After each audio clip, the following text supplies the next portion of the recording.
Okay, guys, here's a quick note on the vocative case. Luckily, this case isn't used a ton, and most of the time it looks exactly like the nominative. So it's not going to be too complicated. But it's always good to have an extra, kind of refresher on how it works. So, if you have one person, right here he is, and he's talking about people over here. Here are some other people, and they're doing their thing. And they're kind of looking off this way. And, they're having their own conversation. This person right here is not involved in the conversation. If he's just talking about them, like if this guy over here, let's put him in a blue shirt. If blue guy over here wants to talk about red shirt guy over here, he's not talking to him, he's talking about him. He's going to use the nominative case. But if he actually wants to talk to him and say, hey you, what's going on? That's when you use the vocative. Vocative is the case of direct address, which sounds pretty weird in English. Direct address. So, it's when you're not when you're talking about someone, but when you're talking to them, you're going to use the vocative case. So, here's how that looks. Most of the time, like I said, it looks exactly the same. So if you have a narrator,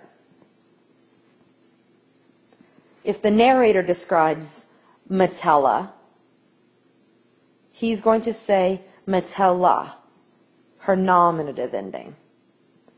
Now, if we're not talking about a narrator speaking about her, but a friend talking to her, that friend would still say Metella, because in the first declension, both the nominative and the vocative singular are just an A. Okay. In the first declension, the nominative and vocative are identical. They are A in the singular and AE in the plural. Right? It's the same thing for the third declension. If a narrator talks about a gladiator, or I'll make it plural, about gladiators, he's going to say gladiatores. That's our nominative plural form. Same thing if a friend wants to talk to the gladiators and say, hey, gladiators, keep it up, whatever the case may be. It's still going to be that ES because it's also the vocative ending. So in both first and third declension, the nominative and vocative are identical. Here's where they look different, is in the second declension, right? So if a narrator is talking about Quintus, they're going to use the nominative form. Quintus, U-S. That's our nominative. But if a speaker wants to directly get Quintus's attention, he's going to switch to Quinte. With that E is the vocative. So that's really what you have to remember. If you see a U.S. name with a funny little E on the end, you know it's vocative and they're directly addressing them.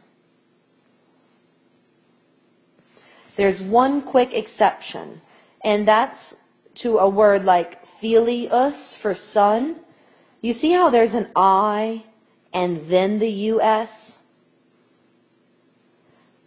Whenever that got said in the saying philia, that sound gets combined over time and it gets shortened just to phili. That I with a line over it. This is for IUS nouns like philius, or names like you just saw in your blue book a lot of stories about the guy Salvius, I-U-S. If you wanted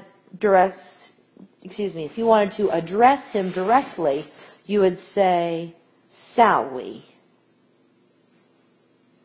And that's really all there is to say about the vocative. Just remember to use common sense. If you notice quotation marks, anticipate the vocative. And that's really the only time you use it. So I hope this has been helpful, guys. I'll talk to you again soon.